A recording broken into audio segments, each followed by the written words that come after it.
Hello, everyone. I'm Jim Garrison, and I want to welcome all of you to day 138 of Humanity Rising. Humanity Rising is an initiative of Ubiquity University and now over 350 partnering organizations all over the world.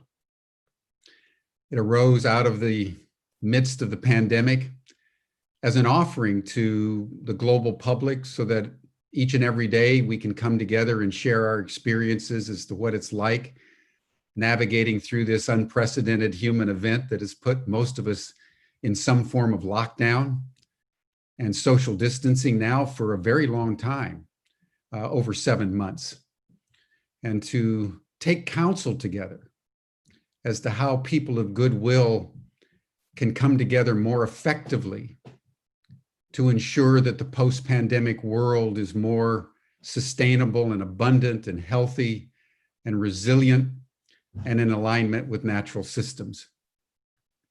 As we've created this global commons on a day-by-day basis, world events have changed and shape-shifted many times.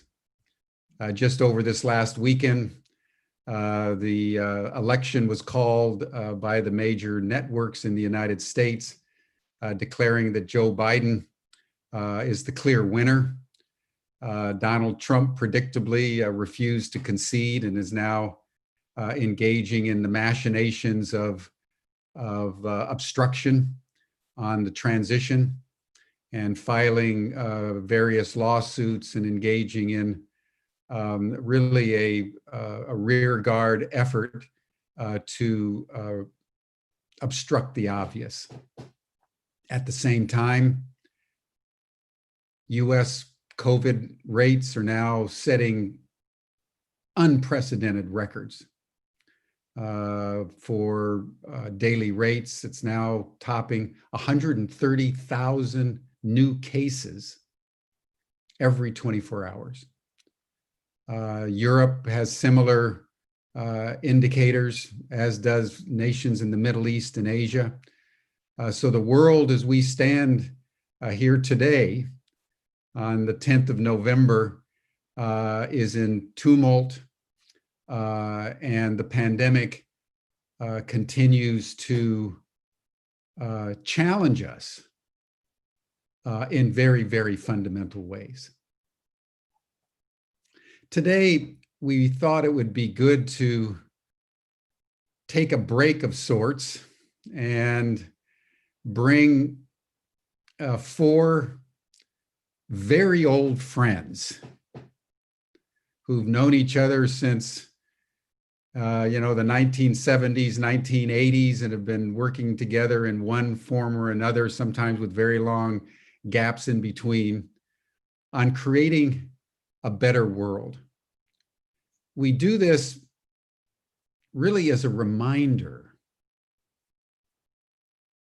of what Chekhov, the great Russian poet, said, in the 19th century, that it's only drop by drop that we squeeze the slave out of ourselves. The arc of justice does bend the universe toward justice, but it only just bends it. It takes effort over time, sometimes generations of time, to secure the freedom and dignity of each and every human being.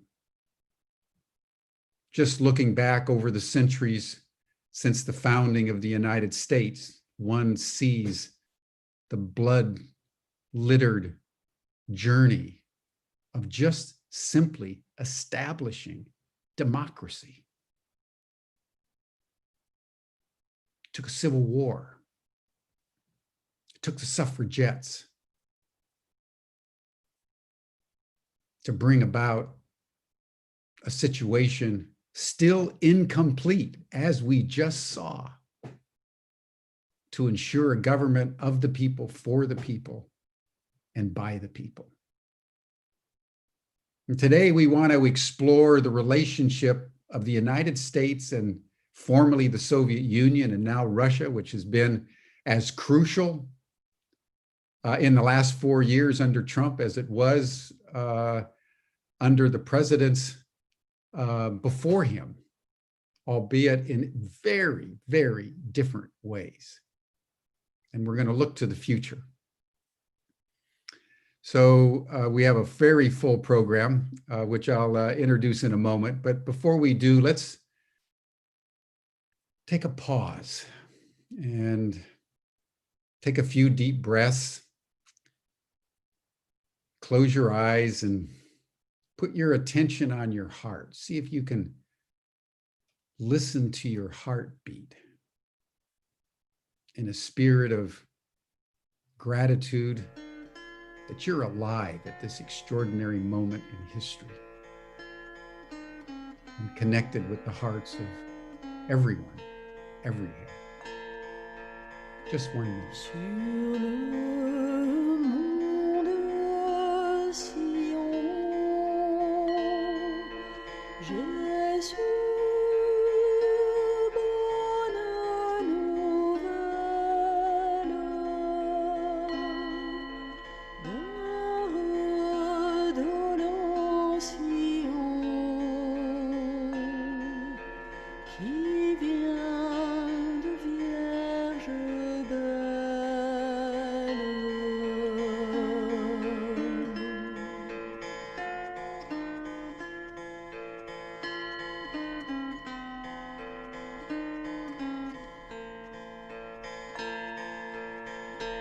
Par un ange, j'ai su une très grande chose. Cette Vierge a conçu la belle blanche rose.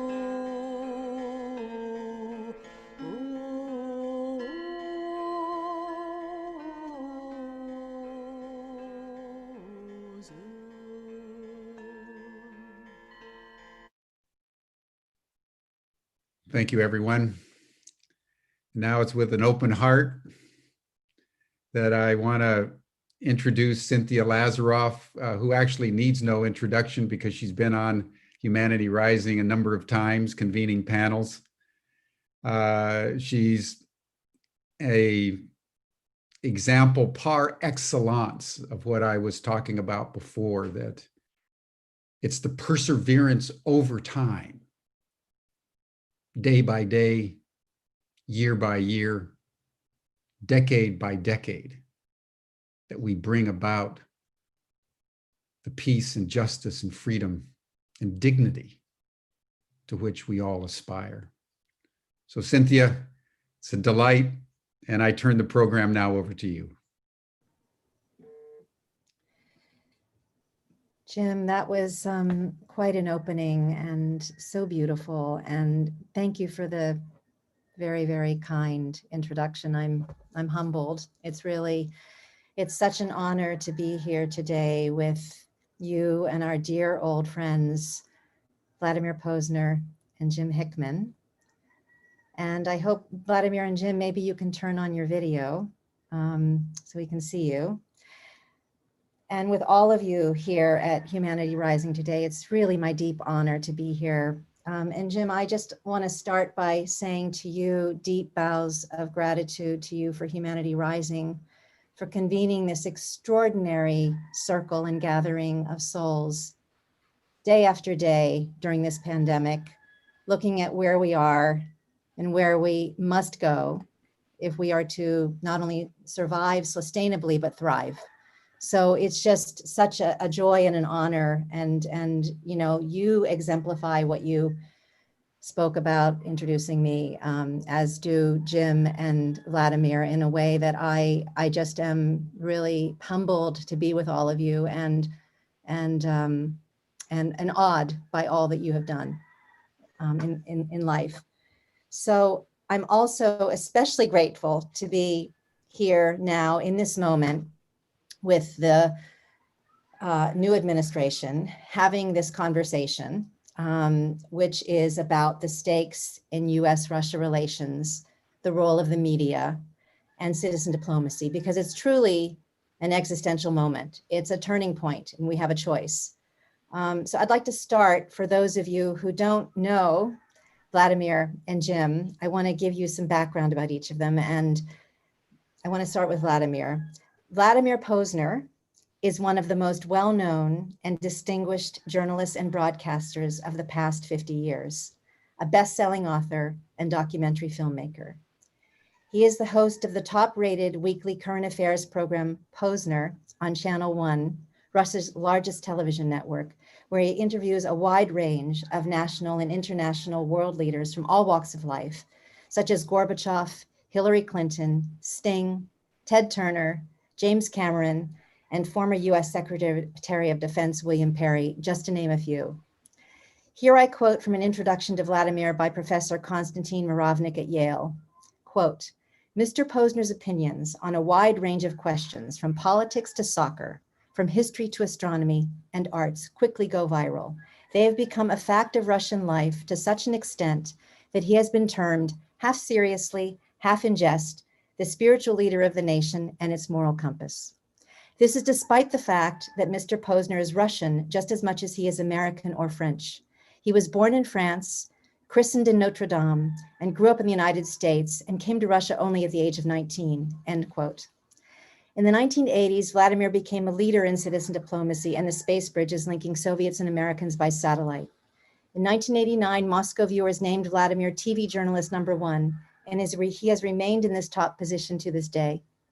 Named the, quote, voice of Moscow by CNN, Vladimir is a regular commentator on Russia and the history of the Cold War in Western media.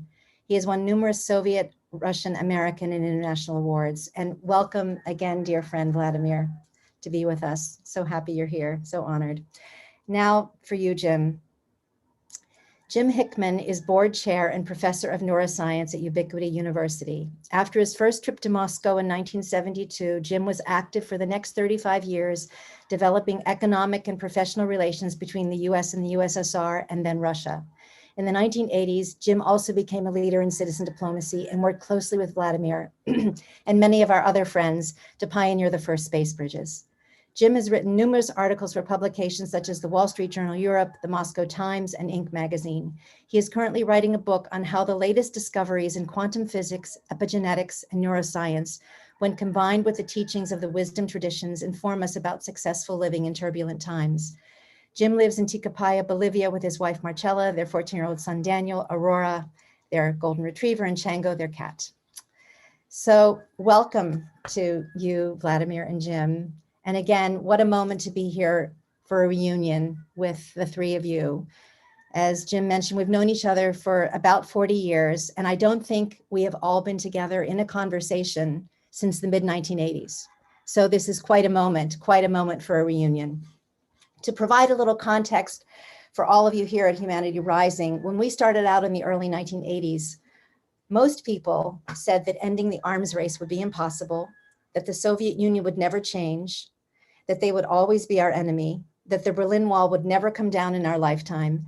And back then, polls showed that 76% of Americans thought that nuclear war was likely, and about 50% of Americans thought we were all going to die in a nuclear war. And Vladimir, I would dare say that I would imagine that a lot of Russians, Soviets felt the same way. We're very concerned at that time. But we were blessed to see the world change. The Berlin Wall came down, the Cold War came to an end for a while, and we saw the arms race transform into eventually the largest nuclear reductions in our nuclear arsenals in history. As Nelson Mandela said, we live to see it always seems impossible until it's done. Now today, that all seems like a distant dream, as Jim said. It really seems like another lifetime.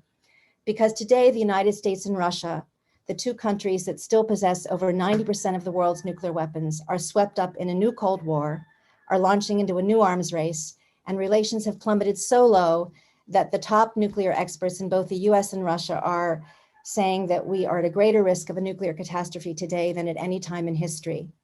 So the question before us today is, can we write a new story again? Can we chart a new course in U.S. Russia relations? Especially at this time when there's so many other existential threats like the pandemic and climate change that we need to address. So what's at stake? What's it going to take? And what lessons from what we learned during our work in citizen diplomacy can we apply to get us out of the mess that we're in today? So Vladimir, I want to begin with you. And my first question to you is, and I can't think of anybody on the planet truly better than you to be addressing this, because you've given so much of your life to this. For as long as I've known you, decade after decade, you have just stayed right in there holding this vision. So when you look at U.S. Russia relations today, what are you most concerned about, and how did we get here? How did we go from the high hopes and promise of cooperation at the end of the Cold War to this dangerously low state of relations? And what role has the media played in all of this? That's a tiny question, isn't it? Sorry. There was a huge window of opportunity once Gorbachev launched perestroika and things began to change in the Soviet Union, when it became clear that the system was no longer viable and that there had to be some really basic changes. Gorbachev wanted to preserve the Soviet Union, but he wanted to be a different kind of Soviet Union. He was not able to do that. And I think he probably didn't understand that this building that had been held together for nearly 80 years, held together by a kind of a combined glue that was made up of faith and fear, that gradually the faith had been eroded, the fear had ebbed, and the glue no longer held the building together. And it fell apart. It wasn't because of the arms race. It wasn't because of economic problems. It was because the backbone of what had been the Soviet Union was no longer there. There was a realization of this, and that's why the country as we knew it disappeared, and a new country was born called Russia, which is an old one, but it's a new one in the sense of what it represents. And there was a period there when the Russian leadership, I speak now of Mr. Yeltsin, but even at the beginning of Mr. Putin's presidency, when there was a real desire to become part of the Western world. There was a desire to join those organizations that made up the Western world, such as the European Union, even NATO. Both Mr. Yeltsin and then Mr. Putin made it clear that they were ready to take the necessary steps. The question was how the United States would react to that, because you can talk about Western Europe as a force, but a very minor force in the kind of decisions that were made. After all, after World War II, the United States had become the preeminent country and the leader of the Western world. There was no doubt about that. So there had to be a decision made on the part of the United States. What do we do with Russia? How do we act with Russia? And there were two views. One was a very negative one, and it was, I think it was best laid out by Paul Wolfowitz, who in those days was Deputy Secretary of Defense for Policy. And it basically was this: we are the number one power, we the United States, and we should see to it, among other things, that Russia never comes back. We should make, and that was written, that was, you can look it up. These are not things that I am inventing, shall we say. And what's more, Russia threatened us for so many years, and they should pay for it.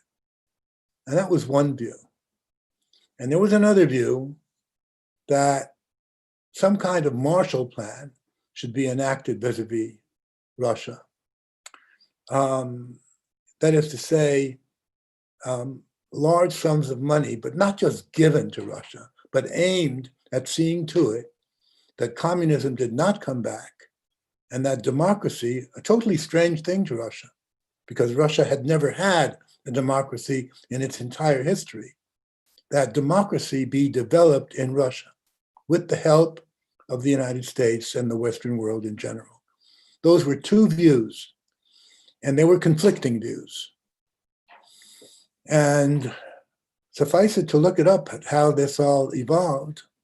Initially, the second view seemed to be the one that would be chosen. But that did not happen. I don't think we have the time to go into the details, but the fact of the matter is that it was the second view, not in its pure form, but it was the second view that was the dominant one. No Marshall Plan was adopted, and no real attempt was made to see to it that Russia became a democratic country. In fact, Russia was kind of seen as no longer a superpower, not a country to pay much attention to. It was falling apart anyway. It would never come back, and there was no sense in making any kind of effort to have Russia evolve and develop in the way that I just said. This gradually became evident to the Russian leadership. I can point out a couple of things that played a very negative role, such as the bombing of Yugoslavia, against which Russia came out vehemently and was pretty much told to shut up. You're no longer of no importance, so don't complain. Just take it like you're supposed to take it. But more importantly, the decision by President Clinton to enlarge NATO.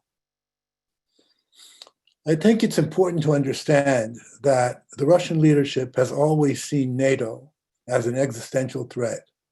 Correctly or incorrectly is something that can be debated. And that's not even important. What's important is that is the way NATO is seen, was seen, and is seen by the Russian leadership. So the real issue was, will NATO move eastward? Will NATO become closer and closer to Russia's borders? And initially, there'd been a promise, oral promise, I must say, by James Baker, that if Russia agreed, or the Soviet Union actually agreed, to the Berlin Wall coming down and Germany's uniting, there would be no movement of NATO towards the east. And that's the way it continued for a while. But then, as I said, in 1996, President Clinton took the decision to enlarge NATO. And when the Russians complained and said, look, we had an agreement here, but they were basically told, and this is almost funny, except that it's tragic, they were told, well, that was an agreement with the Soviet Union. It no longer exists. We had no such agreement with Russia. And so 3 countries were taken in as NATO members, and then this continued to evolve. And now we have NATO on Russia's border in the Baltic states. And I think that's really been the major problem. Plus one other thing, yesterday I was interviewing a gentleman by the name of Dmitry Trenin, who is the director of the Carnegie Foundation here in Moscow, and who's a real expert on Russian-American relations. And he made a very interesting point. He said, in the DNA of Russia, there is something that will not agree with the leadership of another country, will not agree to put it bluntly, dancing to another country's tune. That is part of the Russian mentality. You must understand that. You can like it or dislike it, but that's the way it is. And the fact that, especially under Mr. Putin, Russia made it clear that it would not submit to American dominance in economics, policy, what have you. That is what has led to the present situation. Mr. Putin's famous speech in Munich back in 2007, where he basically said that there is no such thing as a unipolar world. This is a multipolar world. Every country has its own national and global interests, and we have ours, and we will insist on defending them. This is what very abruptly led to an open kind of hostility that prior to that had not existed after the Cold War between the two countries. And that is, from that point on, Mr. Putin became the villain. And in generally speaking, the Russians once again became, if not the enemy, although many do see them that way, at least the opponent of the United States. I'm giving you a very short general outline of what happened. But I assure you that when I do this, I do not take sides. As you said, Cynthia, I'm a mix. I'm not a pure American. I'm not a pure Russian. And I'm not a pure French. I've got all of that inside me. And what drives me is that I care. I care tremendously about all of those countries. It's not just a sense of necessity. It's a sense of, well, Jim Garrison spoke about heart. That's what my heart is about. It's about those countries, especially America and Russia, working together. And if they could, and if they did, many of the so-called existential threats that exist today would no longer be there.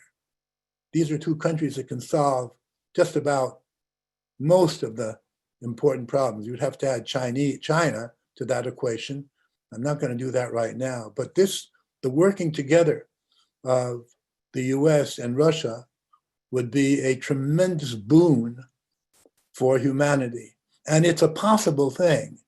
What you really need is a political desire of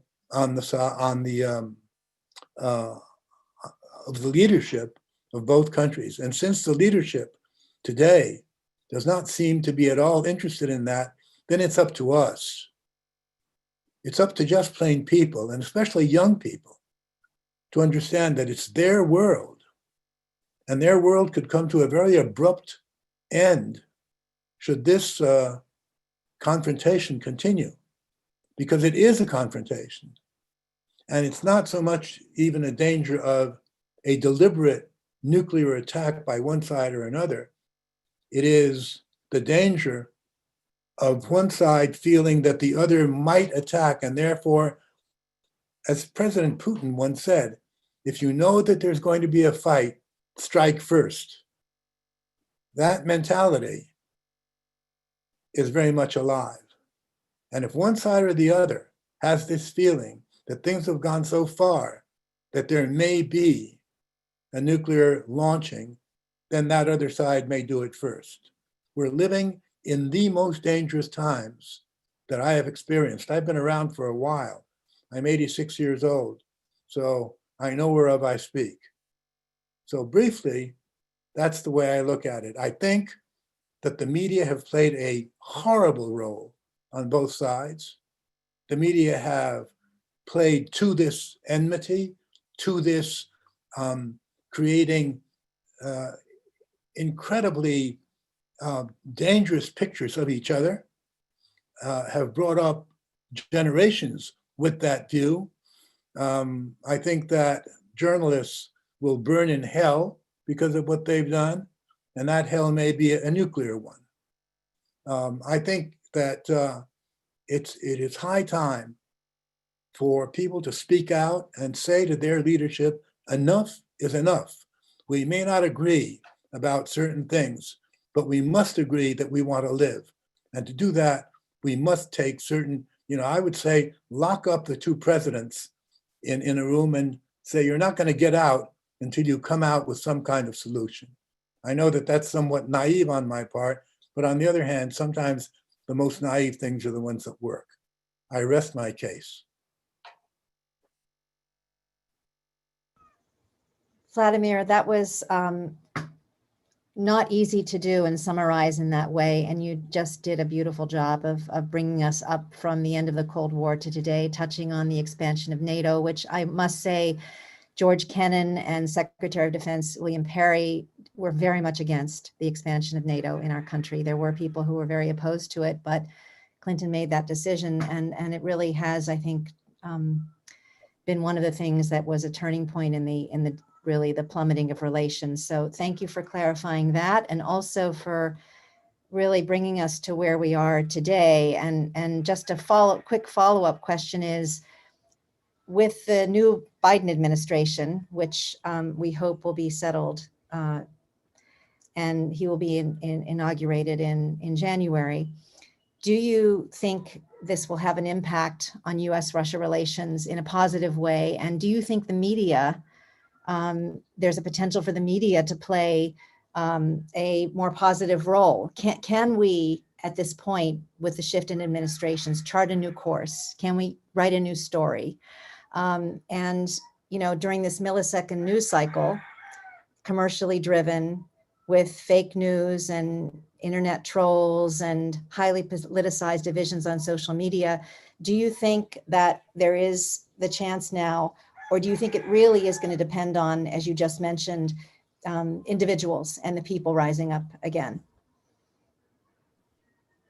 Well, I can tell you that the Russian leadership, and I've spoken to quite a few people in decision-making positions, their view as to what would change, if anything at all, should Joe Biden become president instead of Donald Trump, their view was and remains that there would be no difference, that the policies would not change, that perhaps it might even get worse. In that sense, I've encountered no optimism whatsoever. I think that we're in a rut here on both sides. We have come to certain conclusions. Basically, oh, you can't trust them, which is an expression of those conclusions.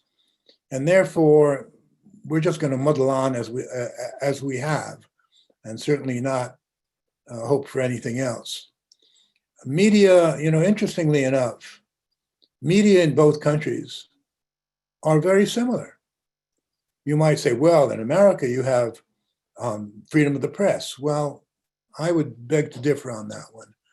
That used to be the case, but now that media are more and more controlled by large corporations who have bought television media and bought the press, it's a different story. Here, media, at least the mainstream media, controlled by the Kremlin. So it's also not that you do have some independent press, but very little. And you have a media that is pretty much not guided, but controlled by forces that have very little interest in actually informing the public of what is what. I mean, if you watch Russian television, the main television, the picture you get is that America is in a state of chaos, and that Joe Biden was elected by Black Lives Matter, by LGBT, by hooligans and people who burn cars and break windows, and that poor Donald Trump has been attacked by a media that is controlled by forces of this kind and that kind, and you will not find a positive picture, any kind of positive picture about the United States on Russian television. And Russian television is the main force informing people in this country. If you watch American television, I would ask you to try to find anything positive about Russia, even that say there are pretty good restaurants in Moscow. You won't even find that. That is the state of affairs. That's the way it is. And I think we have to be very realistic when we make those kind of judgments. So do I have much faith in the leadership on both sides? I don't. I think now, again, I'm sticking my neck out here, but I think were the United States to make some kind of gesture that, we'd like to kind of try to change the situation, I'm pretty sure that the Russian leadership, Mr. Putin in person, would make a move in that direction. Someone has to do that. Someone has to do that. But I also think that there has to be pressure from us, from people who vote, from people who speak out, from people who write and whatever. If we say, well, it's their business, they're the responsible people, we're not the ones, then I think it's a lost cause, which is why I think that what we're doing today is important. It's important that other people hear this, that people understand that they have a responsibility, not just, to their families, but a larger responsibility. They have a responsibility to themselves, to who and what they are. And I think that's tremendously important. And I think that way back when both Jims were involved in citizen diplomacy, there was much more of an understanding of that. It was a much, how should I put this? It was more real than it is today. And when we later on talk about the space bridges, those are just illustrations of what we were able to do in a time when most people said that's impossible.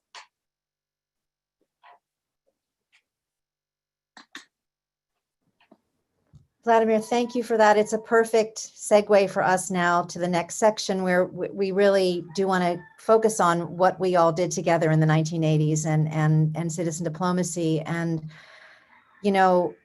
what you're basically saying is that, again, to echo you, it's really up to us. And that's what we did in the 1980s. And when people said it was impossible, we took that as kind of an indication that we had to make it possible. We just didn't accept that it was impossible. We just did it. And so I want to invite Jim and Jim to join us now for the conversation. It's going to be really fun. And, all three of you and many of our friends were involved in creating the most path-breaking visionary expression of citizen diplomacy, perhaps in the 1980s, which had a powerful and positive impact on relations, which is the space bridge. And I'd like to start, before we go into the space bridges, I'd like to start just to give people a sense of what this was, playing a clip from the second space bridge that Vladimir and Jim Hickman worked very hard on to make happen in 1983, at a very dangerously low period in U.S. Soviet relations, when Ronald Reagan had just called the Soviet Union the evil empire and the focus of evil in the modern world. And all cultural exchanges had been cut off between the two countries. And there were, near accidental war misses and the downing of the Korean airliner, all kinds of things were going on in 1983.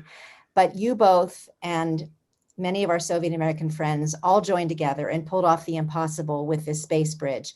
And just a quick note before you play it, Rick, I just want to say that the narrator calls it the first space bridge. It was actually the second space bridge, and Jim Hickman will give us the background on the smaller first space bridge. So Rick, if you could play that clip now and take us back to that time in 1983.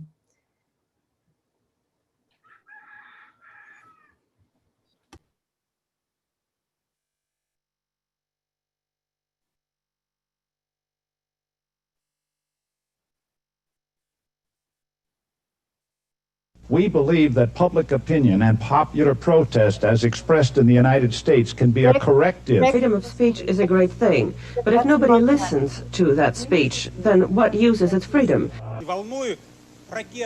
We're very worried about missiles in West Germany, cruise missiles in the UK, in Holland, in the Netherlands, and the rest of Europe. Why are these missiles in Europe? So I would like to ask, what's the American view of this? What about these missiles in Europe? They shouldn't be there, should they? I would agree with you. They shouldn't be there. But I remember that during the Carter administration, and we had a president, President Carter, who some Americans considered very soft. And during his administration, he de-emphasized military buildup in America. And while he was doing that, the Soviets had the largest military buildup in the history of the Soviet Union, of which a large percentage of it was in Eastern Germany. And maybe that's why we're concerned. And maybe that's why those missiles are there in Western Germany. 22 million Russian people died in World War II, and my dream is that someday Vietnam veterans will be able someday to get together with Afghanistan veterans from your society. Yes, you two men wearing that uniform, sitting there in that audience, and be able to talk about how wrong war is and how futile it is. And it will be the burden of the Afghanistan veteran and Vietnam veterans to spread to the rest of our two respective societies the futility and wrongness of war. Thank you. What do you feel about? Yeah, good idea, Rick. And for those of you, August, Dr. Corey, et cetera, we practiced this before everybody joined the call and it worked perfectly. Right. And now. Let's try it one more time, Jim. Let's try it one more time. Rick, go, Rick. Rick, can you play the US Festival video, not this one? This is the second space bridge. Oh, okay. Yeah, we need to play the US Festival video. Okay, sorry, I misunderstood. That's okay.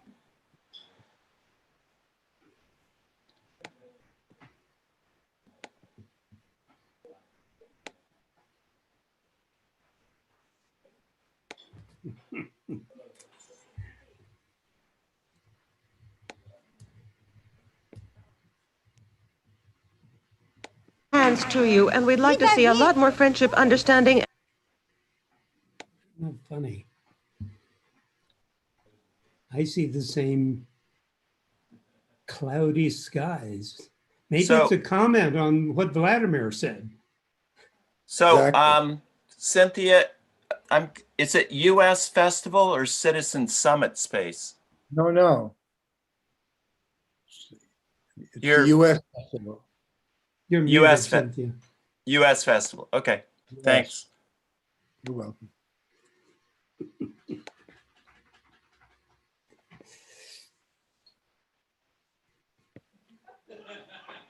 It ain't working. We believe that public opinion and popular protest as expressed in the United States can be a corrective. Freedom of speech is a great thing, but if nobody listens to that speech, then what use is its freedom? Same image, Rick, same video. Very worried about missiles in West Germany, cruise missiles. This is not it. Why don't we proceed? Cynthia, you're on mute. Rick, let me try to play it from my screen. Okay. Yeah. Can you give me Yeah. Why don't you screen try share? it? Okay, Yeah, I'll turn it. It's off. Okay, just a second. Let me see if I can do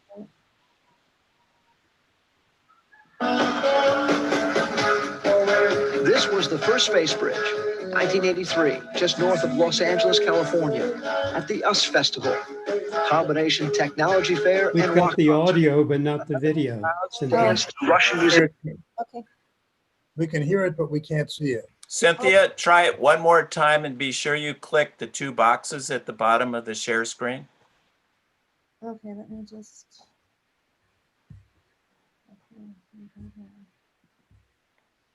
Oh.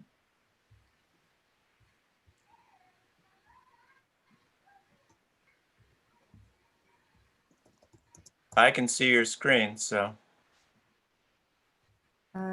Get it up. Okay, let me just try it.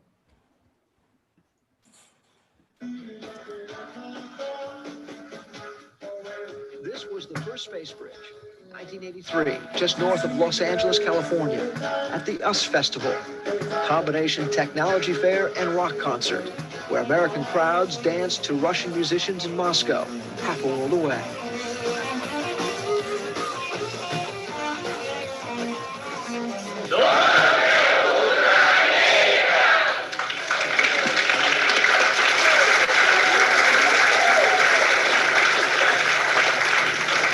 Hi, I'm Vladimir Pozner, and what we just yelled means Good Morning America. It's a great pleasure to participate in this meeting. I agree that contacts are probably the most important thing in the world today. The time has come when we have to realize that we are not only a biological entity, but there's more to us than just biology. We are one human race, And we have to realize it to exist as one humanity or not to exist at all. And I think the technology offers us a unique chance today as never before to realize that. And I can think of no greater way of doing it than talking to each other face to face. Not only a celebration of music, the US Festival Space Bridge was the first time the Soviets allowed any type of live television exchange with citizens of their country. It was even more unexpected when segments of the space bridge were broadcast to over 100 million viewers in the Soviet Union. Rock and roll in the Soviet Union. We like jazz and rock, but rock and roll is what everybody in the Soviet Union likes best is rock and roll, even though they all know jazz.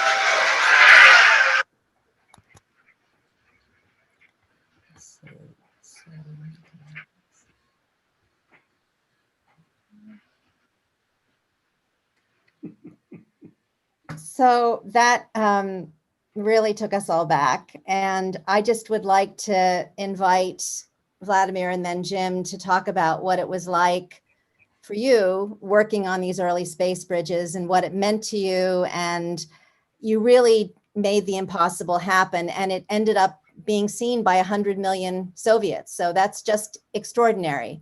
So Vladimir, maybe you just want to say, first of all, who came up with the idea of the space bridge? Where did that inspiration come from? How did you get involved? What was it like? And what did it mean to you? And then Jim, I'd like you to come in. I'm not sure that you can point to one person, but if you could, that would be Joseph Goldin, who was a Soviet, a very rare kind of human being, a visionary, who said that if you could put up huge television screens in big cities all around the world, and if people could see each other and talk to each other directly, there would never be a war. And I think that vision of these 6-story high television screens in cities around the world led to the idea of at least something much smaller, space bridges, but nonetheless, that's how we could talk to each other directly without the politicians getting involved, just regular average people. And I want to hand it over to Jim. I just want to say one thing, though, that the American side was really the force that made it happen at the citizens level, because in the Soviet Union, we're talking 1982. This is still the Soviet Union. There's no Gorbachev. This is a completely different country. Without the permission of the very, very, very top people, this could not happen. Whereas on the American side, it was just regular people making it happen, which made it that much more important, in my opinion. Go ahead, Jim, it's all yours. Well, I want to sort of contextualize this with my own point of view, perspective about how these things happen. And if we have time, I'll show a few other images from the kind of things that we were all doing back then and describe, from my view, the experience of how these breakthroughs emerge. When Cynthia asked the question, whose ideas was? My experience is that it is not about one person having an idea. It is about the greater nature of, in a sense, the human spirit emerging simultaneously in various parts of the world to bring forth an extraordinary event. So as Vladimir says, Joseph, the Russian, a little later, the Russian trustee of Esalen Institute, and one of the great visionaries of that time in the Soviet Union, had this incredible notion of what could be done. But no one in the US knew this.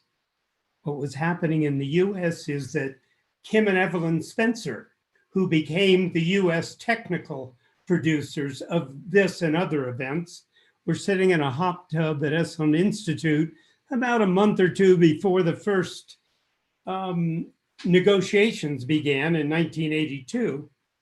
And they had an image. Wow, wouldn't it be incredible if this technology we're working on through our organization could link the US and the Soviet Union? And then what happens is the US Festival begins to be organized. Steve Wozniak is the inspirator behind it, and he brings in a number of people to manage and produce the entire event, in the first one being over Labor Day in 1982, September. And one of my friends, Rick Lukens, was among the 4 or 5 people who were brainstorming how the US Festival would emerge.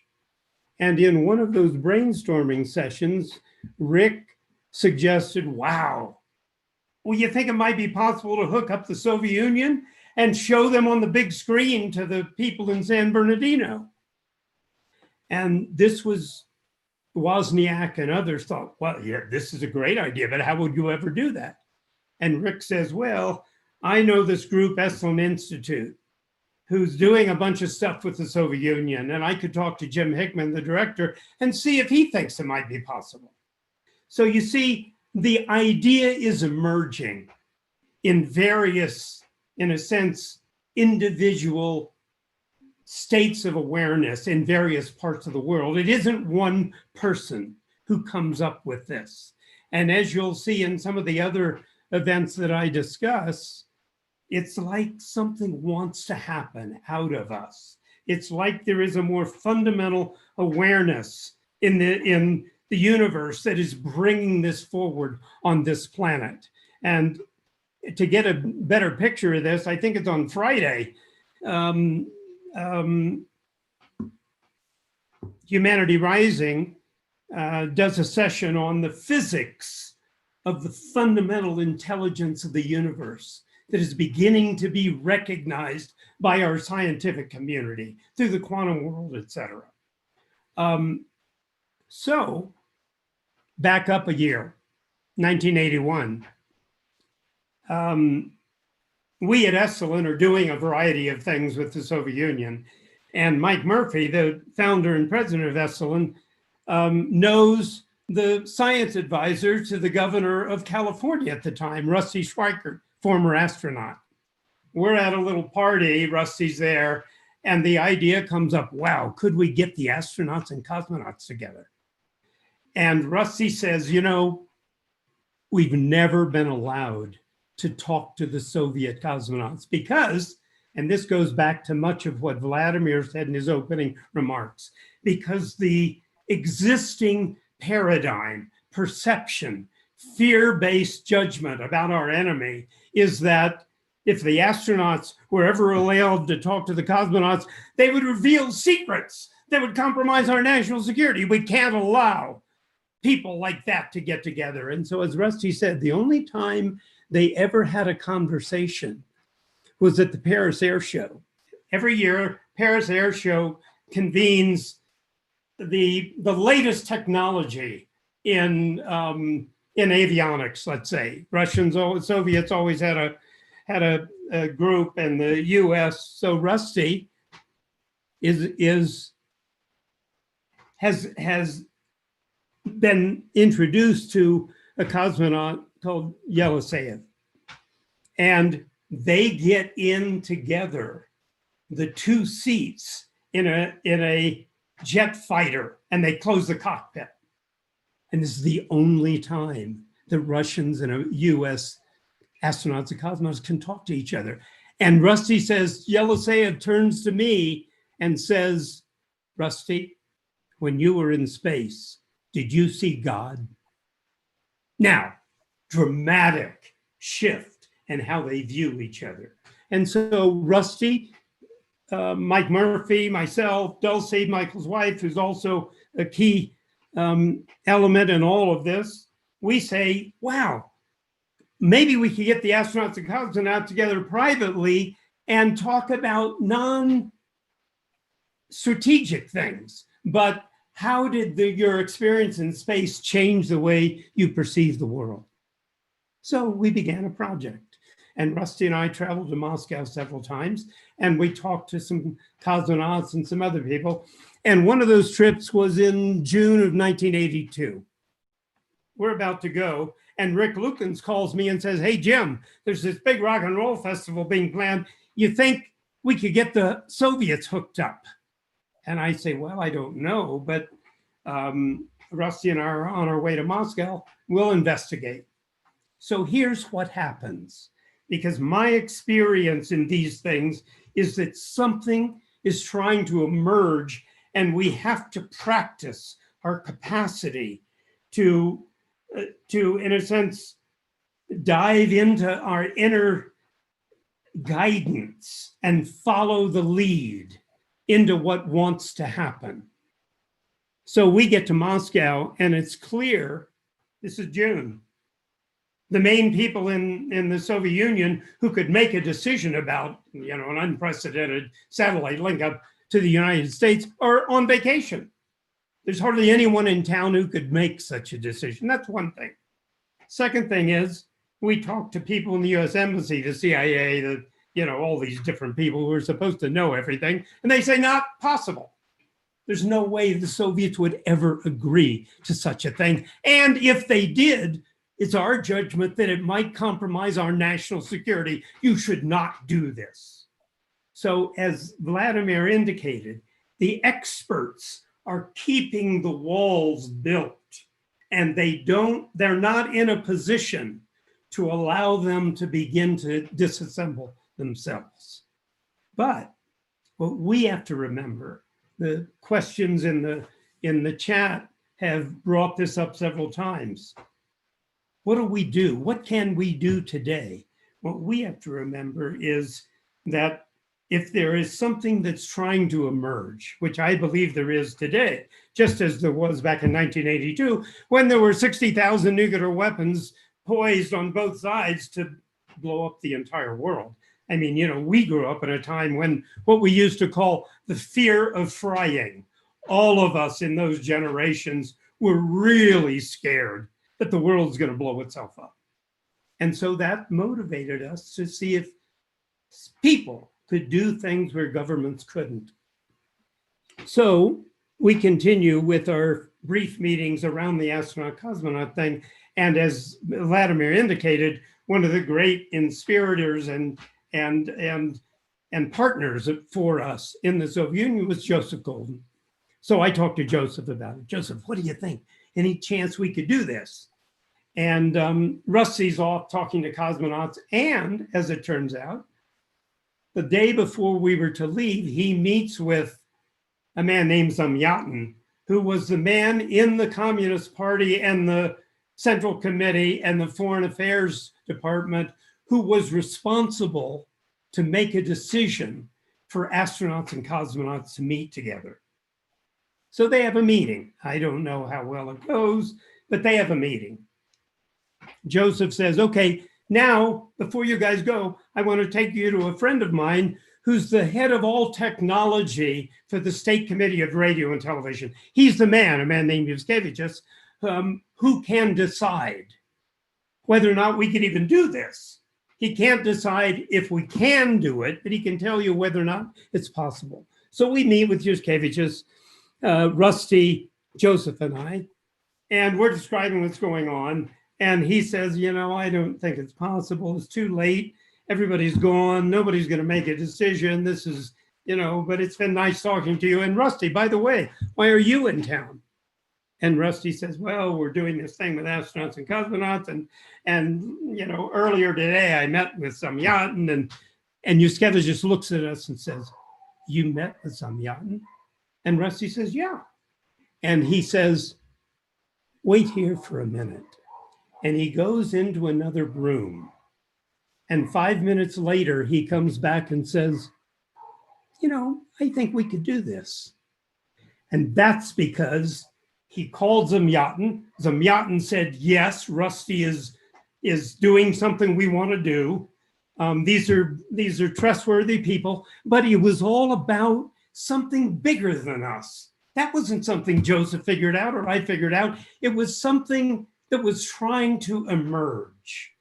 And that piece was put together. But he said, I won't know until, we find out more about it. So we'll let you know. And Rusty and I went home. In the meantime, I had been talking to Vladimir, because Vladimir was a friend of ours and a sort of advisor. And as it turned out, at that point, Vladimir was in radio. He was one of the principal commentators in the State Committee of Radio and Television in radio. And we wanted Vladimir to be the host of this show. But, and here's the next principle. In order to make it happen, you have to let the other partner, in a sense, have some of what he or she needs to make it happen. And the people at Gospel Radio said, no, we have a television commentator. We want to be the one who moderates this thing if we do it. So over the next month and a half, we heard nothing. And then about 2 weeks before the event, I called the Soviet embassy to check in, and they said, we've been trying to reach you. We have visas waiting for you. You're expected in Moscow in 2 days. Everything is a go. So it all happened sort of one event occurred and then it fit onto another event. And so Rick and I then flew to Moscow. And over the next week, we finished all the arrangements so that, and here's the rest of this story, because this is important in terms of how citizen diplomacy works and how we may find a way into the answer for the challenges that Vladimir has very ably laid out that sit in front of us. We go live. And that means on the screen in the Moscow studio, we can see the US Festival in San Bernardino, 200,000 kids who are there for a rock and roll festival. They're not there to watch a bunch of Russian folk dancers dance on the big screen. But from the Soviet side, they had certain requirements. Well, we'll do this, but we want to, we'll allow you to have one rock band, but we want to show something about the Soviet Union. And so they had this agenda that was completely irrelevant to what we were trying to do in San Bernardino, but it goes forward.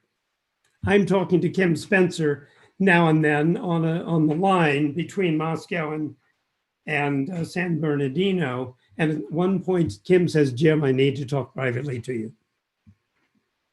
The producer of the US Festival, the music producer, was a man named Bill Graham. Some of you probably remember him. Bill Graham Presents. He was probably the most distinguished and capable and accomplished impresario rock and roll event producer in the 20th century. He was huge. And he was producing the music of it, like he'd done 1,000 other times. Now, Bill's parents emigrated to Germany from Russia shortly after the Russian Revolution because they didn't agree with the communists. And then from Germany, Bill, when the Nazis arose, was taken out to France and then to the US as one of those children who were moved in order to avoid the Nazi deterioration and destruction of the Jewish community. Bill's mother died at Auschwitz.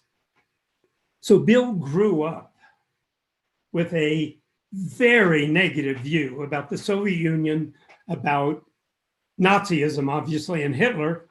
And when he saw us go live on the screen, his initial reaction was, this is not possible. This is a disinformation operation by the Soviet Union. It is being produced in the basement of the Soviet embassy in Washington, D.C. And he walked into the technology booth and he disconnected the feed because from his perceptual, emotional, unconscious point of view, what was happening was not possible. And the evil empire was perpetrating a terrible disinformation operation on the 200,000 kids who were there to enjoy rock and roll. So Kim and I said, let's not tell the Russians. Let's just keep it all going and we'll deal with it later. So the feed from San Bernardino continued, and the kids in the Moscow studio continued to dance, and they produced their thing, etc. About a week after I returned from Moscow, I heard Bill on the radio, and he offered a $10,000 reward to anyone who could prove that that broadcast originated in Moscow, because he knew it was a disinformation operation produced by the Soviets in the basement of the Soviet embassy in Washington. So I tell this story because it touches on so many essential principles in our relationship to the stresses and problems of the world today that Vladimir has so well laid out for us. But what we have to remember is that there's something bigger than this. It's not about how can I figure out what to do next. It's about how can we become more fully human in a sense and listen to the guidance that comes, some people say, from the energetic world, from other worlds, whatever your point of view. But it's something that ubiquity stresses in its education, that we need to develop our inner world in a way that it can lead us into some answers to the problems our cognitive brain cannot answer, as Vladimir as well pointed out. And then, because it was such a success, when the second US Festival began to be arranged for '83, we went back to Moscow, and we then said, we have to have Pozner on this, because the guy you put was terrible. Nobody would believed him, etc. And Vladimir knows what was going on behind the scenes. I never learned about that, but we were able to then put together a satellite communication experience that really took advantage of what was going on. And one of the two things to remember, at the time we were doing this, the only direct communication between the White House and the Kremlin was a teletype machine. I don't know if all of you understand what a teletype machine is, but in those days, we could dialogue directly with one another, and the only way the US and the Soviet Union could have a diplomatic dialogue other than being in person was through a little typewriter that went over the lines. So this was a breakthrough in everything, and Vladimir knows much better than I that it then ushered in a whole era of space bridges, in a sense, that fit Joseph's vision that Vladimir so well described, and took advantage of so many other opportunities were trying to happen in the to relieve some of the stress that so many of us felt in those days. That's my opening. Cynthia, Vladimir, you want to respond or say anything? I just want to say that you blow me away. I mean, you said everything that I've thought. I totally agree with you. I think you gave a great big picture of what actually happened. And that space bridge, the San Bernardino, Moscow, which was not important in what was said, but was crucially important in making all the others happen. Without that one, none of the others would have taken place. The fact that we could do that just opened the door that seemed to be locked forever. I think you put it beautifully, and it really reminded me of so many things. It's quite something. Thank you. Well, and Vladimir, just to underscore that about opening the door, again, a part of the guidance that sort of I received that we felt was, let the Soviets do what they have to do in order to get permission to make it happen. We can't just insist on a rock and roll festival the first time in Moscow. We want to do this in the studio. They get to do their Russian folk dancing, and they get to do a little video on Moscow, a kind of Potemkin village video, etc. Because that's what was required to open the door. And without opening the door, all of what then could happen would never have happened. And that's the part that the experts never were able to do, because governments are bound by certain strictures that don't allow them to just open the door a little bit and let each side have a little bit of their own view on things so that something bigger can emerge out of that. So thank you, Vladimir. I don't see Cynthia. Here I am.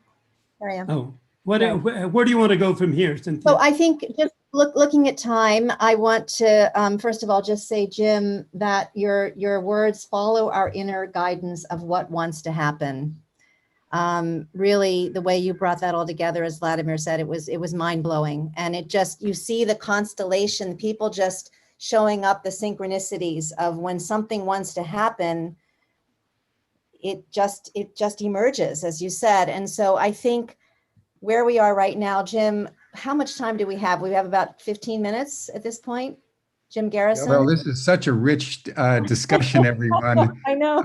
And your presentation, Vladimir, and your narrative, Jim, was mind-blowing, particularly for those of us who lived through the experience with you from different vantage points. So I'd say let's take another at least a half hour. We can go about 15 minutes over, if that's okay, Cynthia. Can I say one more thing then, to underscore what you said, Cynthia, and address some of these questions? Because this is something that for me is important. You're looking at a group of people who, in a sense, are old compared to the new generations that are emerging to become the leaders of this world. And one of the great weaknesses in modern civilization is that the leaders are old. Can you imagine 2 70-year-old guys trying to be head of the United States, when we know from neuroscience that at 70, if you don't want to change your brain and your point of view, there's no chance it'll ever happen. And what we learned was the younger generations are not yet conditioned enough to understand that they can't do something. And so I really emphasize that a part of the opening into what can be done in this very complex world, we want to encourage the younger generations to take risks, to follow their deeper guidance, to follow their passion, to not just be bound by what all the experts tell them have to be done.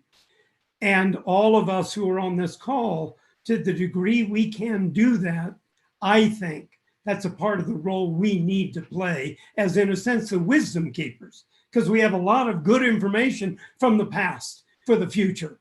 But it's the younger generations who can make use of that and do something innovative that we might not even think about. I know for myself, I don't have the energy for it anymore, to travel to the Soviet Union every 6 weeks so that I can keep things going. And so I just want to emphasize the role of the younger generations in changing civilization and creating a different kind of world for the 21st century. Jim, I think that's a really just a critical point. And one of the things that I think that we can bring as wisdom keepers is that, back to what I said earlier, is if they say no, that doesn't mean no. And if the experts say it's not possible, it doesn't mean that it's not possible. That you just keep trying to do it. I think that there's a lot of despair about so many efforts not producing things right now. And I think that the idea that no act is insignificant, that we can all make a difference, that's part of the wisdom that I would like to humbly offer and to share in the work that I do with young people today. And I also feel that the question that I ask is, back then, I think there were 3 dedicated phone lines between the United States and the Soviet Union. You had to order a call days in advance to get a call through. We didn't have social media. We didn't have communication. We didn't have these technologies that we have today. So, and we took, Evelyn and Kim and all of you took this technology and repurposed it for something that really changed the world. So one of the invitations and questions I ask the youth today is, you're so much better at this technology, this new technology than we are. How can we repurpose the technology today to change the world for the common good? I mean, that's one question. And I want to come back to the second space route, but I also want to say that, Jim, you mentioned that we had 60,000 nuclear weapons back then. We still have 14,000 today. Enough nuclear weapons to kill ourselves many times over. And only takes 0.5% of those nuclear weapons to end civilization. So I also feel that without, being fear-based, that we need to have a reawakening to that this problem has not gone away. And that if we don't change the relationship between the 2 countries that have over 90% of the world's nuclear weapons, the chances of our survival, as Dan Ellsberg, as Bill Perry, as many say, it's just, the odds are against us of making it if we don't change. And if we don't, we're spending over $73 billion a year on nuclear weapons.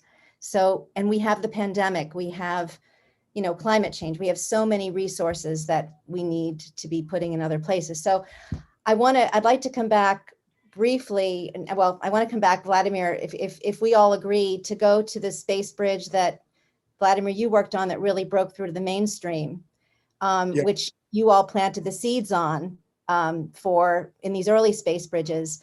And it was a very different kind of space bridge. And I'd like to play that space bridge. And George, if you agree, I'll play it from my computer. Shall I try to do that? Yeah, Richard? Why don't you go for it, Cynthia? And then would like to talk about it. And Vladimir, what was different about this one and why was it so important? Okay, well, certainly. Okay.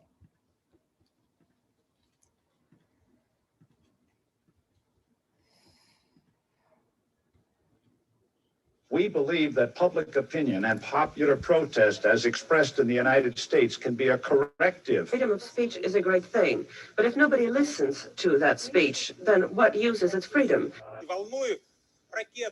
We're very worried about missiles in West Germany, cruise missiles in the UK, in Holland, the Netherlands, and the rest of Europe. Why are these missiles in Europe? So I would like to ask, what's the American view of this? What about these missiles in Europe? They shouldn't be there, should they? I would agree with you. They shouldn't be there. But I remember that during the Carter administration, and we had a President Carter, who some Americans consider very soft. And during his administration, he de-emphasized military buildup in America. And while he was doing that, the Soviets had the largest military buildup in the history of the Soviet Union, of which a large percentage of it was in Eastern Germany. And maybe that's why we're concerned. And maybe that's why those missiles are there in Western Germany. 22 million Russian people died in World War II. And my dream is that someday Vietnam veterans will be able someday to get together with Afghanistan veterans from your society. Yes, you 2 men wearing that uniform, sitting there in that audience, and be able to talk about how wrong war is and how futile it is. And it will be the burden of the Afghanistan veteran and Vietnam veterans to spread to the rest of our 2 respective societies the futility and wrongness of war. Thank you. What do you feel about us? What do you think about us? What do you think about our lives? We really want to be friends with you as much as you do with us. We extend our hands to you, and we'd like to see a lot more friendship, understanding, and trust. I ask you, Vladimir, how you feel about what has transpired here? I have very complex feelings about what happened. I'm very pleased that it's happened. But what happened has indicated, very precisely, I think, how difficult it is for us to talk with each other. I don't want to sound flippant, but in the musical My Fair Lady, there is a refrain when Higgins is amazed at Lisa says, why can't a woman be more like a man? why can't a woman be more like a man? And today, I think that if we've at least understood this on both sides, that we are in fact different, that each of us has his own viewpoint, and that it's worth something. This will be a first step, albeit a trembling one, but a first step towards understanding. And when we understand, then we will no longer be afraid of each other. There'll be no paranoia. There'll be normal conversation. First and foremost, we have to understand. This is my feeling about today's meeting.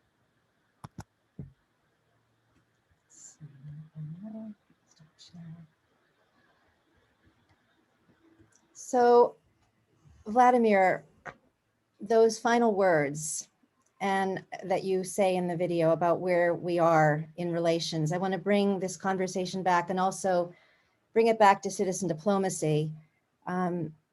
First of all, why was that space bridge so different and significant for you? And what did it mean? And with those words at the end, where are we today, and what is your invitation to youth? And Jim Hickman, I don't see you, but if you want to weigh in, and Jim Garrison, back to really tying this all together, how we change the story. Well, we don't have much time left, and I'll try to be brief. The main difference between this space bridge, the so-called Citizen Summit, and the previous ones was that it was a real conversation. We had agreed prior to that not to fight, not to argue, but to seek points of common interest. Whereas in this one, which had Phil Donahue, who in those days was a big, big, big name in the United States. His show was carried by NBC. Donahue, was Donahue, right? The fact that we had that kind of level was a first, and that we, both sides at the beginning, were really fighting with each other, accusing each other. But that was the way they felt about each other. That was the real feeling that most Soviets had about America and Americans had about the Soviet Union. So there was this outpouring of real feeling. And then finally, at one point, this in the United States, it was Seattle, a fisherman got up, a handsome young guy in a jacket, a leather jacket I remember very well. And he said, "What are we doing? Is this the reason why we're together? To fight each other? That's what our governments want. That's not why we're here." And that was it was a breakthrough. People even began to weep and really open their hearts and talk to each other openly about what they thought. And perhaps the most important thing was that never in their entire lives had Soviets ever heard themselves being criticized on Soviet television. It was like unbelievable. They were shocked. And I should also tell you that there were only 3 television networks in Russia in those days. And basically they were all one network. So the entire country watched this. I can't tell you how many people, but over 100 million, which was not the case in the United States because only those stations carried the space bridge that carried Donahue. And even then, not all of them took this particular feed. So there were only about 8 million Americans who saw that show. I don't know if anyone remembers it, but in this country to this day, people come up to me and say, we all remember that space bridge because for us, it was the beginning of glasnost. It was the beginning of honesty. It was the beginning of media being real media and not propaganda. And in that sense, it was tremendously important. And I feel blessed that I was able to participate in that and be the moderator. As for that little story I told about My Fair Lady, the point I was trying to make is we should not demand of each other that we be the same. Americans are Americans, Russians are Russians. We have many things in common, but we have many things that are different. Our histories are completely different. And therefore, in many ways, our outlook on life is different. It's normal. But if one side demands, well, you have to be like us, or why aren't you like us? We can never talk to each other then. So that's why I spoke about why can't a woman be more like a man? In that sense, why can't a Russian be more like an American or vice versa? I think that's something we should put to bed and forget. We're not supposed to be like each other in many respects, but in certain very basic ones, we are very much the same. And these are, things that we all know: love, hate, life, death, the color of our blood, all of that. Our babies, our mothers, fathers, we share all of these main human things because first and foremost, we are human beings. And that brings us together. And I think that space bridge, which was a real breakthrough, just was an example of it. And I feel very strongly that you could do that today. In fact, I can say with 99% knowledge that the Russian side would be willing to do that. Russian television, Channel 1, which buys my show, I've been told by the general director, yes, we're open to that. The question is, for me, is there an American counterpart who would be willing to do it?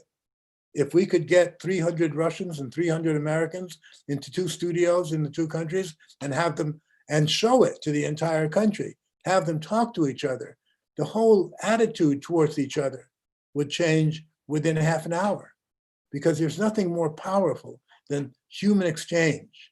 When people look each other in the eye and talk to each other, not because they want to take advantage of each other, not because they have geopolitical interests, but because they have human interests. And I think that's something that we could do. I really believe it. I can, I don't want to sound too important here, but I can make it happen on this side. Is there someone who can make it happen on yours? And that's a big question mark. Well, I think that's a wonderful invitation for all of us and everybody at Humanity Rising. Let's make it happen. Let's find a way to do it. I mean, let's find a way to purpose the technology right now and then put it out. We can stream it in a way we couldn't stream it back then. So, and if I could interrupt just for a moment, get young people into those 2 studios. Get people who are 18, 19, 20. Get the people who are going to be the ones running the 2 countries. Get them. Don't get old people. We've done our bit, and that's fine. But we should get people who represent the future. We don't. So let's face it.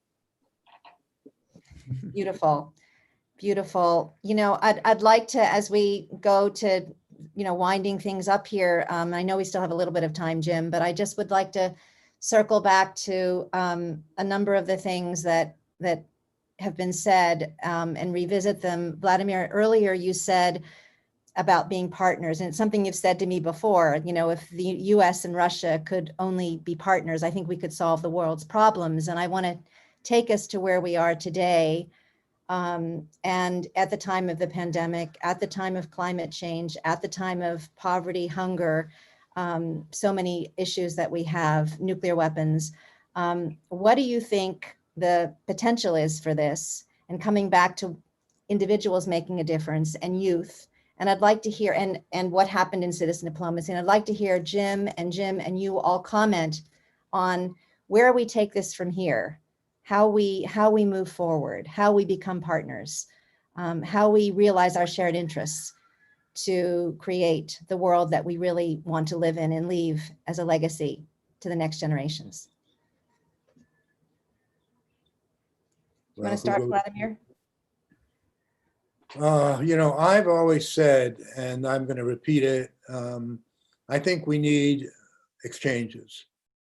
I think we need to have people contact people. I think we should try to work for a situation where, say, I would say it would be good if it were 5,000 Russian kids were able to go to America for a year and live in American homes and go to American schools all over the United States and have the same number of American kids come to Russia and do the same thing. I think those 5,000 on both sides would bring back to their homes, to their parents, to their friends, pictures that would completely change attitudes. And if this were done not just once, but on a yearly basis, if we could organize some kind of groups that would work for this, over a period of 10 years, you'd get 50,000, and those 50,000 would play a crucial role in the relationship between the two countries, in business, in politics, in culture, in all kinds of, and this is, people say it's not realistic. It is realistic. All you have to do is want it to happen. It's not that expensive. You have to overcome bias. You have to overcome the fear that Jim mentioned. You have to overcome the, I'm trying to find a word that is allowed on television here, the governments that make these things so difficult. Whereas in fact, they're quite possible.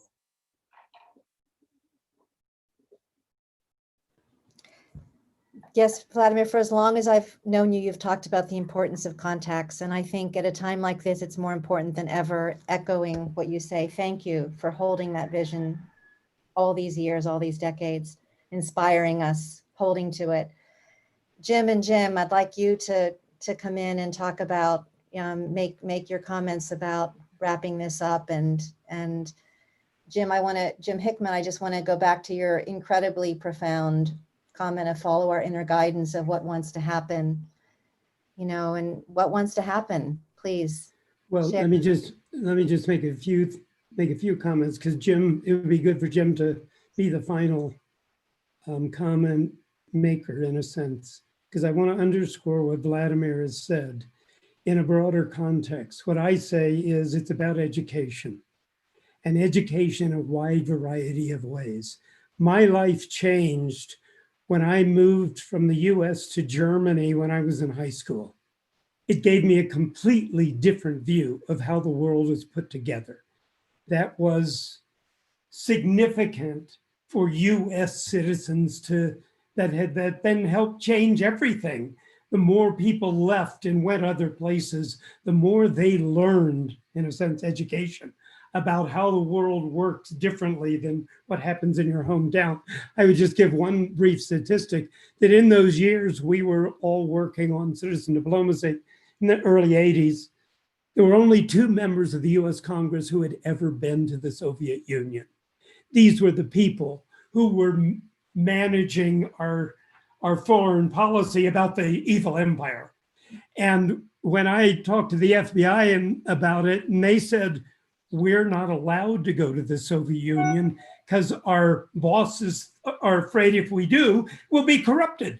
And then we can't ever do it. The second thing is, in those days, the Soviet analysts in the CIA, the people who were responsible for assessing daily information about what was going on, were 80% of them were emigres from the Soviet Union.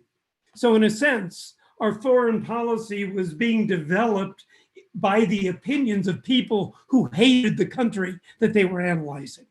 This is all about, going back to what Vladimir says, the more of us who can go out into the world and see, especially in Russia, what it's about, the better off we. And then the second thing is education at home, in the universities. Our universities are now failing the younger generations in preparing them to understand the differences in the world. And we see this in ubiquity. And I find in the neuroscience class I teach that I learn as much from the young students as I know myself about what I'm teaching. And so it's crucial that we extend a new kind of education about the world into the younger brains and minds and hearts of the generations that are really going to be responsible for what's happening in the 21st century into the future. Jim, what about you? Well, given that the time, I'm going to suggest, Cynthia, I would love to hear from you. And they're just your sentiments and where you're at, and then I'll close it off and bring things to a close. Well, on a personal note, I just want to say that this has been a very profoundly meaningful and revelatory and important conversation for me to have with the three of you, because I want to circle back to what I said at the beginning. We all haven't been in a conversation together since probably 1985 or 1986, when Jim, you did the Chernobyl space bridge, which we didn't have a chance to really talk about today, but maybe next time. And I really feel that, just to tie in what different people have said, the importance of contacts, people to people. I mean, I spent the 1980s bringing young people together and looking at the power of one person meeting another person, and hearing that in the Russian language, the same word for a forget-me-not in Russian was the same as in English. I mean, little things like that that just really changed the way people saw each other. And, you know, Jim Hickman, you mentioned hearts. And I think that we have to get out of our heads right now and into our hearts to make the change. And that's where meeting people, spending an evening together, looking across the table with each other, looking to each other's eyes, that makes the difference. We can do that now here on Zoom. We can do it in a way that we couldn't do it back then. So I think that back then we looked at every possible way to connect as citizen diplomats. We had doctors, we had teachers, we had architects, we had everybody rising up and finding ways to connect with what they did. And I think that's what we need to do today. We can go back to planting 1 trillion trees together. These are the things that we can show that we can do together. Our colleague, William Ury, and others have talked about, doing something that everybody can agree with. We can all plant trees and try to begin to solve the climate change problem. I mean, there's so many things that are calling us to do. And I mean, I just will maybe conclude with, the metaphor, because I worked on bringing Soviet American kids into the wilderness together and surviving together as a demonstration of our ability to cooperate, that we had this quote that we all used back then, that as two climbers tethered on one rope, we can either climb together to the summit or fall together into the abyss. And I think that the invitation now is climbing to the summit, but youth, what you all keep talking about, the role of youth. We're here, we need to get out of the way and support the youth, offer our wisdom, support the youth in bringing what wants to happen into being. So Jim, few words. Thank you for inviting me to share that. And I love you all so much. I'm so honored to be here with you. I want to do more of this. Let's repurpose our time together in the time that we have left on this planet, and carry it all the way through this time in U.S. Russia relations. That's my prayer. Beautiful, beautiful, beautiful. Wow, everyone, this has been a blockbuster. Vladimir, your brilliance and your precision of language and clarity of thought has been totally inspiring to me. And I just want to acknowledge your mastery at what you do. And Jim Hickman, who's been my brother for nearly 40 years now. Jim was my mentor when I got into this. I just finished my PhD at Cambridge, and I was looking to get involved in Soviet American relations, and there was only one organization that was doing anything interesting, and that was the Esalen Soviet American Exchange Program, headed by Jim Hickman, who was hanging out with people like Harriet Crosby, who's on this call, and various people, Cynthia and Vladimir and Joseph Golden. It was one of those moments, and this is the comment that I'd like to add to this conversation. It was one of those moments. I was at the US Festival, that second US Festival. Claire and I were at the US Festival. It was one of those moments when you could feel history coursing through your being. And that doesn't happen very often. And to be part of the Soviet American dynamic with the Gorbachev era that ensued out of all this Second US Festival, 1983. Then Gorbachev came in March of 1985, and between then and the end of 1991, it was as if the navel of the earth was in Moscow. And that there was something happened that was palpably both visionary, mystical, futuristic, and at the center of what all of us felt human potential could be. And to give oneself into that moment was one of the most extraordinary experiences I've ever had in my life. It's not very often that you align yourself with the processes, the river of life, such that life flows through you. And I'll never forget, this was after the Gorbachev time I had, and one of these days that we should get on, Jim, and just tell stories about Gorbachev and so forth. But after the Gorbachev era was done, I was taking a group of American businessmen to Tbilisi in Georgia, where Edward Shevardnadze, who had been Gorbachev's foreign minister, had become president. And he received us in his office, and I'd had a lot of close connections with Shevardnadze in various adventures of the spirit and politics, getting to that place. And one of the American businessmen asked him a question. Said, "Mr.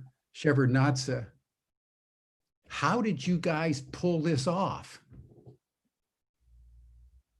Because Gorbachev came out of nowhere.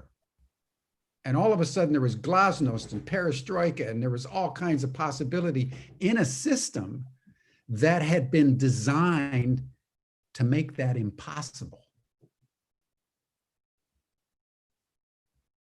And at some point, I would love to have a dialogue with you, Vladimir and Jim, about this subtle interconnectivity between the rise of Gorbachev and citizen diplomacy. There was something that was trying to burst through all of us. And Shevardnadze answered in a way that I'll never forgotten and brought tears to my eyes. He says, "Well, many people have attributed us great genius for what we did. But that's not the way it happened at all. We were simply ordinary men that allowed history to work her will through us." And I think what Vladimir has laid out, what Jim has laid out, what Cynthia has laid out is simply the willingness that some of us have. Some of us are gifted by, to be in a juxtaposition of alignments of energy where the micro and the macro rhyme. And when you feel that feeling, that is eternity. That is eternity. And I say this because we are in that moment again. There's something happening right now on this planet. We're running out of time. Climate change is spinning out of control. Our governing institutions are unable and unwilling to lead, just like they were unwilling and unable at the beginning of the 1980s. And when history moved, history did not move through the powerful. It moved through the meek. It moved through those marginal, unknown, anonymous people who simply allowed themselves to be instruments of a higher purpose. And it's in this spirit that we generated Humanity Rising. And Vladimir, I would love to have a conversation with you about those those exchanges, because I think that there's something now in the ether, like then, that if we listen deeply enough and offer ourselves vulnerably enough, we can change the world. We've done it before. We can do it again. And it's toward that possibility that I know, Vladimir, you spend every day of your life. And I totally honor who you are. And Jim and Cynthia, absolutely the same. There is an integrity that is refined through a constant commitment to the light. And that's just what's true. So I just want to thank you. This has been deeply moving to me. And I offer this session in hope that we can do it again. So thank you, everyone. Tomorrow we'll meet again, and tomorrow we're going to dive into smart cities with some specialists from all over the world that are coming together to tell us in the middle of the pandemic how technology is being used to elevate the capacity of cities to deal with human well-being. But this session today has been deep, and I feel humbled by it. So thank you, everyone. We'll see you tomorrow. Be well. Bye-bye. Bye.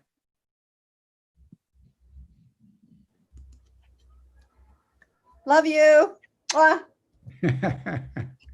Love you so much. Thank you. Bye. Thank you. Thank you. Beautiful session. Unbelievable.